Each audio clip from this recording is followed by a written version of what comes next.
राम मंदिर चढ़ावा चोरी के मामले में एसआईटी अब सीधे सुप्रीम कोर्ट को सौंपेगी रिपोर्ट। सोमवार को रिपोर्ट दाखिल करेगी एसआईटी।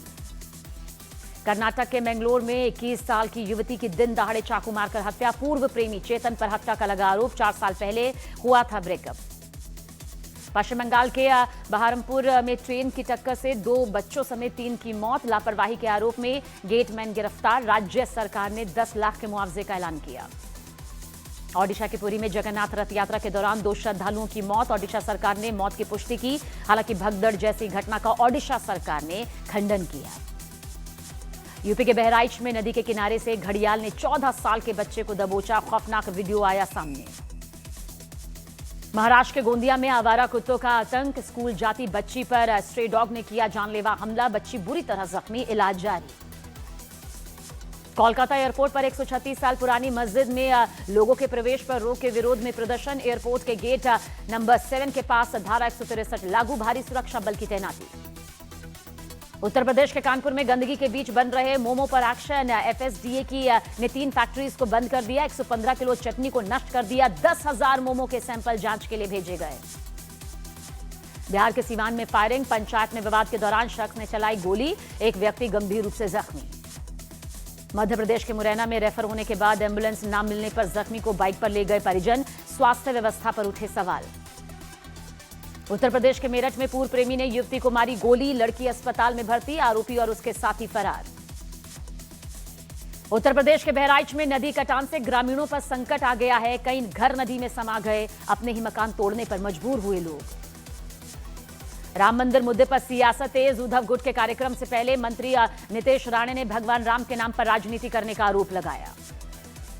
गुजरात के अलग अलग जिलों से एटीएस ने जैश से जुड़े 5 आतंकी गिरफ्तार कर लिए। पूछताछ के दौरान आरोपियों ने बॉम्ब बनाने का ट्रायल का खुलासा किया। यूपी के नोएडा में पारस टीआरएस सोसाइटी में लगी आग। सोसाइटी की 7वीं मंजिल पर एसी में शॉर्ट सर्किट से लगी आग। यूपी के कानपुर में एक 3 मंजिला मकान में भीषण आग लग गई। पार्किंग में खड़ी एक कार समेत 2 बाइक जलकर राख हो गई। यूपी के बदायूं में अस्पताल से 4 मोबाइल चोरी। सीसीटीवी में कैद हुई वारदात। आरोपी पकड़ा गया। हरियाणा के पंचकूला में एक शख्स की चाकू मारकर हत्या। एक जख्मी। आरोपियों की तलाश में पुलिस तेजी से जुटी। यूपी के झांसी में टिकट जांच के दौरान महिला टीटीई के साथ मारपीट। महिला यात्री ने की मारपीट।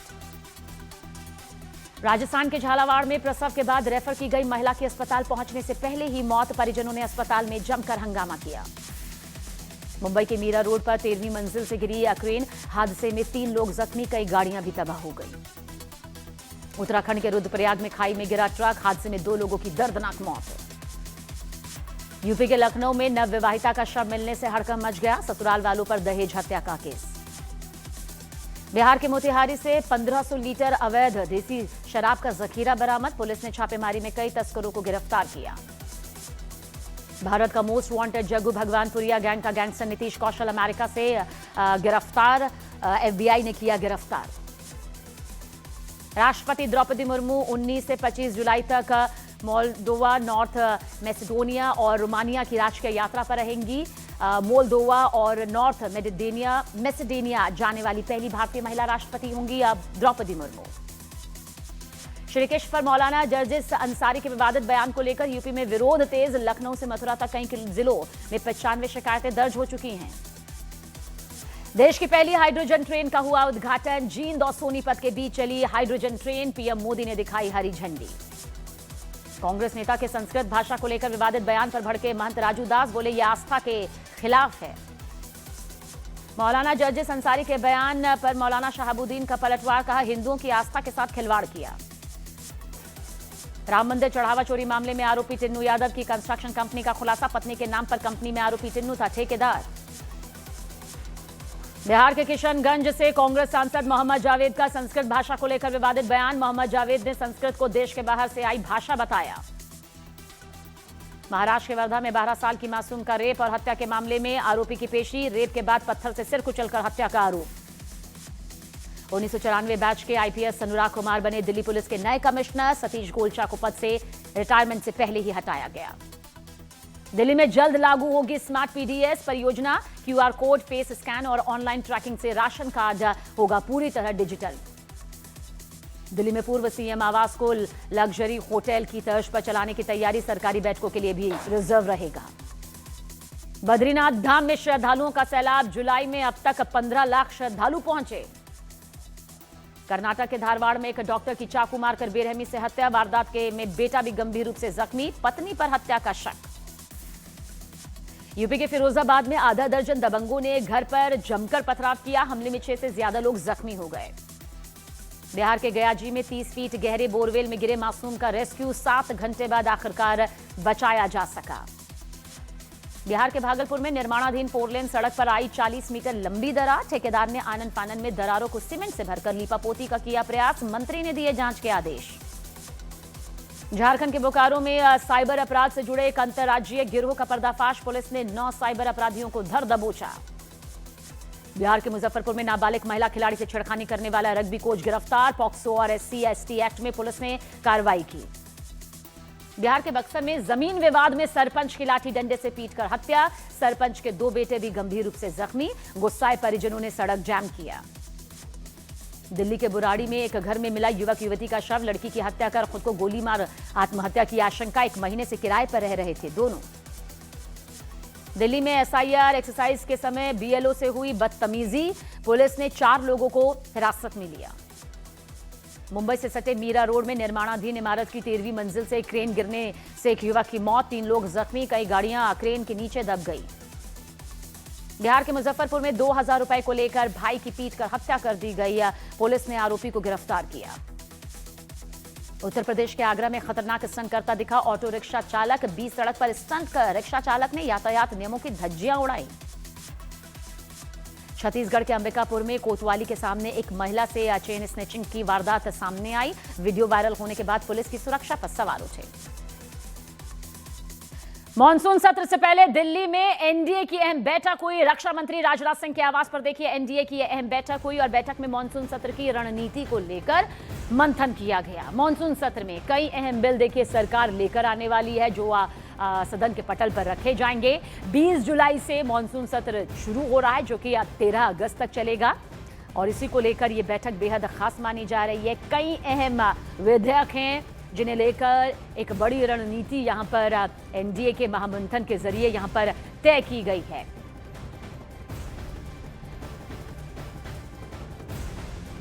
देश की उच्च शिक्षा व्यवस्था में देखिए बड़े बदलाव की तैयारी तेज कर दी गई है क्योंकि सूत्रों के मुताबिक संयुक्त संसदीय समिति यानी कि जेपीसी ने विकसित भारत शिक्षा अधिष्ठान यानी कि VBSA विधेयक 2025 का समर्थन करने का फैसला किया है।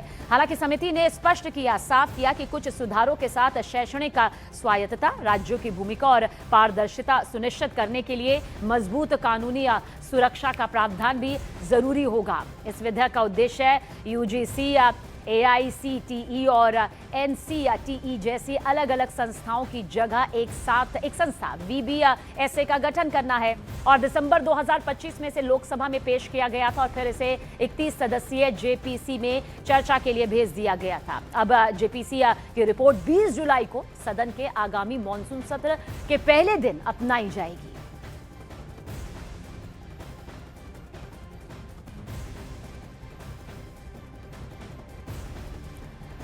वंदे मातरम का सम्मान नहीं करने पर देखिए अब कार्रवाई होगी। दरअसल इसी मॉनसून सत्र में सरकार इसे लेकर एक बिल भी पेश करेगी। वंदे मातरम को लेकर बिल पेश यहां पर सरकार अब करने जा रही है। देखिए अब तक कोई ऐसा कानून नहीं था जिस पर जुर्माना या सजा का कोई प्रावधान हो या कोई कानूनी प्रक्रिया हो, लेकिन अब इसी कानूनी प्रक्रिया को आगे बढ़ाते हुए वंदे मातरम का अगर सम्मान नहीं किया गया, किसी ने अपमानित किया तो उस पर कार्रवाई की जाएगी और मॉनसून सत्र में सरकार इस बिल को यहां पर पेश करेगी क्योंकि किसी भी देखिए कानून को एक बिल का प्रारूप यहां पर तैयार करके पास किया जाता है और अब वंदे मातरम को लेकर इसी मॉनसून सत्र में सरकार की ये तैयारी सामने आ रही है जहां पर इस बिल को पेश यहां पर करने वाली है सरकार।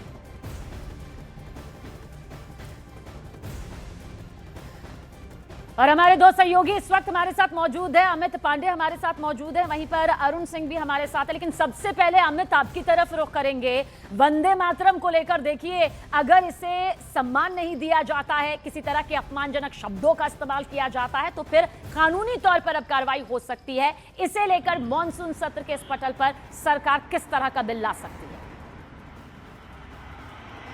देखिए सबीना, दो हिस्सों में मैं आपका जवाब देना चाहूंगा। पहला कि जो ये बैठक हुई थी राजनाथ सिंह के साथ, वह कर्तव्य भवन में हुई थी और मंत्रियों के समूह की बैठक हुई थी जिसमें एनडीए के लीडर्स भी शामिल थे। मॉनसून सत्र में क्या क्या बिल लाए जाएंगे, उनकी स्ट्रैटेजी को लेकर पूरी मंत्रणा की गई थी। अब जिस बिल के बारे में आप सवाल कर रही थी, 1971 में राष्ट्रीय सम्मान से जुड़ी चीजों को नुकसान पहुंचाने या उनको असम्मान देने के संबंधित एक बिल पारित हुआ था। अब उस बिल में सुधार के लिए 2026 का राष्ट्रीय अभिमान की जो चीजें हैं उनमें जो नुकसान पहुंचाने की नीयत से जो भी शख्स यह करेगा तो उसके कानूनी सजा उसको मिलेगी। इससे संबंधित बिल लाया जाएगा, संसद में लाया जाएगा। बाकायदा संसद की जो प्रारंभिक कार्यसूची है उसमें ये इस बात का जिक्र है। और इसमें अब वंदे मातरम जो है, जो हमारा राष्ट्रीय गीत है, अब अगर इसके प्रति कोई असम्मान जाहिर करता है, तय नियमों के मुताबिक अगर नहीं वो अपनी चीजों का आचरण करता है वंदे मातरम जो राष्ट्रीय गीत के गाते वक्त, तब उसके खिलाफ नियमों के मुताबिक कार्रवाई होगी। अगर यह बिल संसद में पारित हो जाता है तो बहुत महत्वपूर्ण बिल है ये। और बाकायदा इस बिल समेत जितने भी बिल हैं उनको लेकर एक बड़ी स्ट्रैटेजी यहाँ पर बनाई जा रही है। अलग अलग फेजेस में कई बैठकें भी हो चुकी हैं। अरुण भी हमारे साथ में मौजूद है। अरुण, आपसे इसका जवाब जानना चाहेंगे कि देश की जो उच्च शिक्षा व्यवस्था है उसमें जो बड़े बदलाव की यहाँ पर तैयारियां तेज होती नजर आ रही है, इसका क्या प्रारूप, क्या रूपरेखा, क्या बदलाव यहाँ पर दिखाई देने वाला है?